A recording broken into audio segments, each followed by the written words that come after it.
In Malta, we are very rich, extremely rich, I must say, in cultural heritage monuments. Basically, we have a very long history dating from prehistory. So we are speaking of a narrative which dates thousands of years back.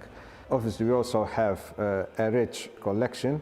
More often than not, it's Malta responding to the surrounding influences, and it is basically a reflection of our own history, our own identity. We're very lucky that as from the 16th century, we had the Order of the Knights of St. John in Malta. So basically we had representatives from the most important noble families, European families. They came to Malta with a baggage, so to say. They were highly cultured people, highly sophisticated people, big collectors themselves. So Malta managed to secure important treasures.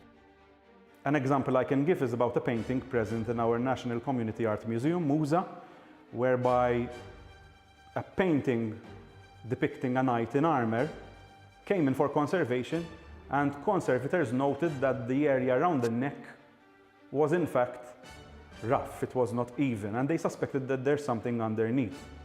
With our X-ray fluorescence gun, we went onto the black area and saw that there's a lot of lead. Now lead typically would mean that we have lead white, but the area was black. We suspected that there's something underneath, and that X-ray image brought up a Venetian collar that historically has been tagged to Domenico Robusti's time under a Venetian style as well, seeing that he was Venetian.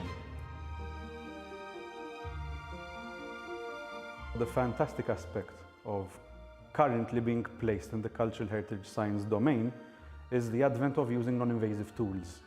Non-invasive meaning that we can actually record information from these fantastic objects without physically sampling them. Examples of this are the use of X-ray fluorescence to analyze metals, for example, as a way to propagate X-rays onto the material, and the signal that is produced and detected can be deciphered into information that relates to the elemental composition of the material itself. In this manner, we can either analyze these objects within our lab, but for those objects that are either bulky, heavy, or very fragile to move, the lab can now go on site to the object, also increasing the volume of media analyzed, because before non-invasive means were available, items like glass and metal were very hard to sample. Non-invasive solved the problem.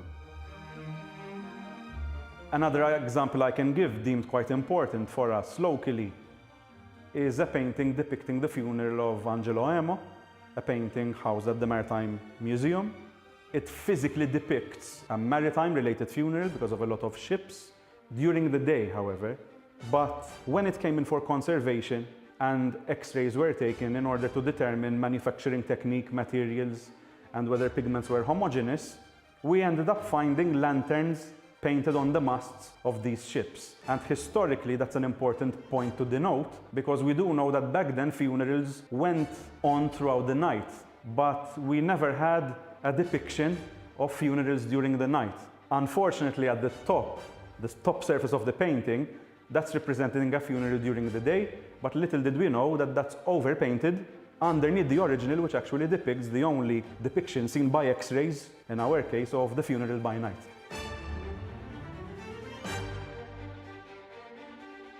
As a lab being responsible for the national collection in Malta, we basically split the application in two.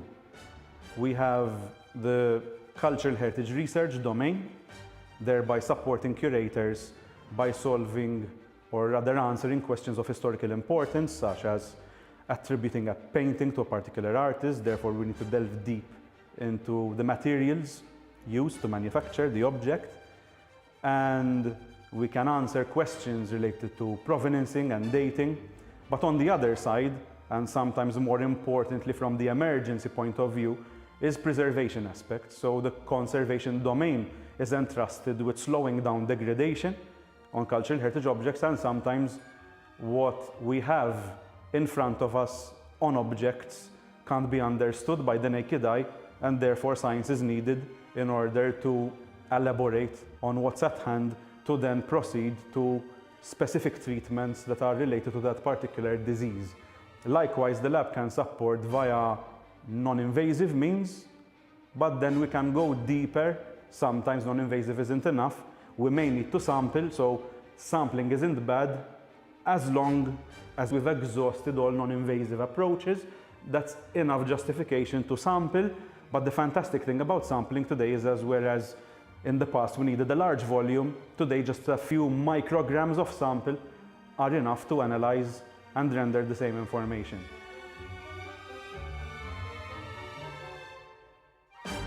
Even though sampling was always minimal, luckily enough, technology is now giving us the possibility not to sample at all and get the same data which we were requesting with the previous technology. So having non-invasive technology is obviously important for the integrity of the artwork itself, and it also opens every sort of possibility for the future analysis, because today we are working with the current technology, but only God knows actually what the advancements in technology will be. So non-invasive analysis today leaves all doors open for any future analysis with new technology eventually.